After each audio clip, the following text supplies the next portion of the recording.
Bonjour, je suis Morgane Rolando. Je vous retrouve aujourd'hui pour le dernier épisode de Mission Rebond. Nous revenons au tribunal pour l'audience de verdict. Juste avant le verdict, la salle d'audience, les dossiers alignés, un grand silence. Le président entre et la greffière annonce « La cour a statué ».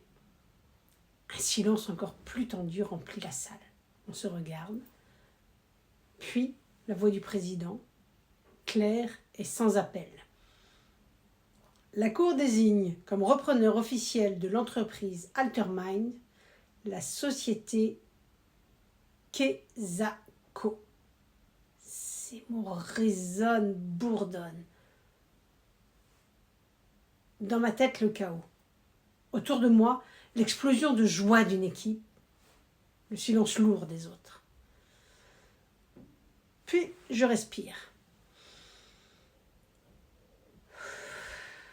Parce que je sais une chose, le vrai défi commence après le tribunal. Aujourd'hui, je vous raconte comment on transforme un verdict en élan, comment on passe de la déception à l'action, et surtout, comment on construit les 100 premiers jours qui font toute la différence. Après l'audience, je sors. Je pars courir. Mes baskets connaissent le chemin. Chaque foulée évacue la tension. Et c'est là. Et c'est là en mouvement que je réalise. Je réalise que ce non n'est pas une fin. Ce non est une porte qui s'ouvre ailleurs. Vers quoi? Le lendemain, j'appelle Lénaïque, la dirigeante de Quesaco, pour la féliciter. Et là, elle me confie qu'elle a gagné, mais elle sent déjà le poids de la victoire.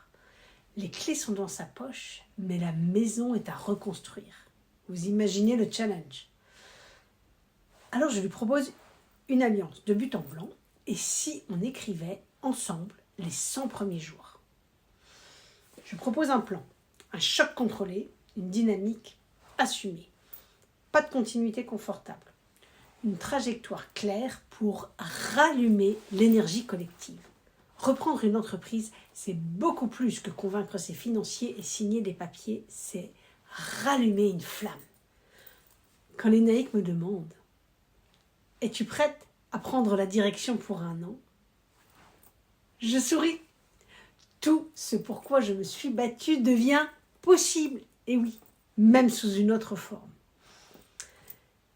Alors là, on commence. Les 100 premiers jours, c'est le terrain vivant. Premier jour, un mail à toute l'équipe. 3 mots-clés. Transparence, confiance, ambition. Et une invitation. Écrivons ensemble notre feuille de route. Ensemble. Une reprise réussie, c'est une histoire qu'on coécrit. Je m'y engage à leur côté et j'incarne ma parole. Chaque lundi, je partage les avancées, une communication claire et rapprochée. Les vendredis, ce sont eux qui parlent. Des rituels simples qui commencent à créer du lien. Chaque rencontre, chaque réunion, chaque échange devient un levier. Là, je vois les sourcils se détendre, les idées fusent, l'élan collectif renaît. La peur laisse place à l'énergie. Donner la parole, c'est redonner du pouvoir. Se sentir écouté, reconnu dans son rôle, est une clé puissante pour contribuer à la suite de l'histoire. Ma méthode, en 4 points. 1.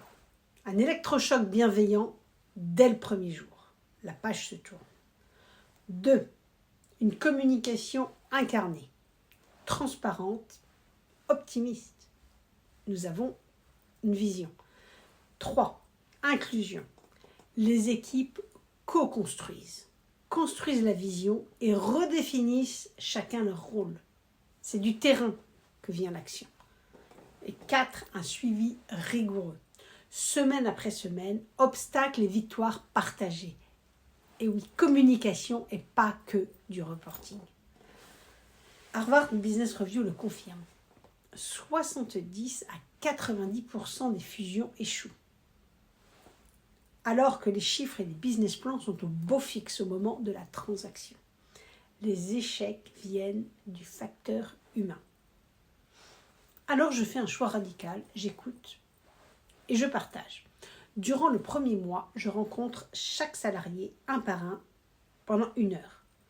Nous parlons de leurs envies, de leurs peurs, de leurs projections, de ce qui les fait vibrer. Et à la fin du 2e mois, un séminaire pour recréer une tribu. Une entreprise, une organisation, c'est une histoire commune. Cette méthode simple est gagnante. Les chiffres suivent. Toujours. Je mets quand même en place les 4 chantiers prioritaires du management. 1. Les RH. Clarifier les rôles. Redonner une feuille de route à chacun, co-construite. 2. Le commercial. Une entreprise se définit avant tout par et pour ses clients. L'objectif est de leur redonner confiance, leur montrer que la maison est solide. 3. Le marketing. Raconter une nouvelle histoire, cohérente et inspirante. Et 4. Le socle, la finance. Sécuriser la trésorerie, transformer les banques en partenaires. Avec les partenaires externes, une seule règle, la sincérité. Pas de bluff. Vous savez, ils viennent de se relever d'un cauchemar. Juste des faits, des progrès et une continuité pour une alliance solide. Un verdict ouvre un cycle en clôturant un. Soyez prêts à la suite, elle peut détonner. L'humain est le moteur, les chiffres, le tableau de bord. La transparence crée la confiance. Une vision partagée rallume l'énergie. Osez franchir la porte du tribunal. Qui sait, votre prochaine pépite s'y trouve peut-être déjà. Si vous voulez transformer un rebond en stratégie, en croissance, aligné avec votre ADN, rebondissez avec moi. J'ai hâte de connaître vos envies, vos besoins, vos rebonds, et nous allons le co-construire ensemble. Si cette histoire vous parle, parlez-en autour de vous, likez, rebondissez, commentez et surtout faites-moi part de vos histoires à vous. J'ai vraiment hâte de collaborer et de la co-construire. À bientôt et merci d'avoir suivi Mission Rebond.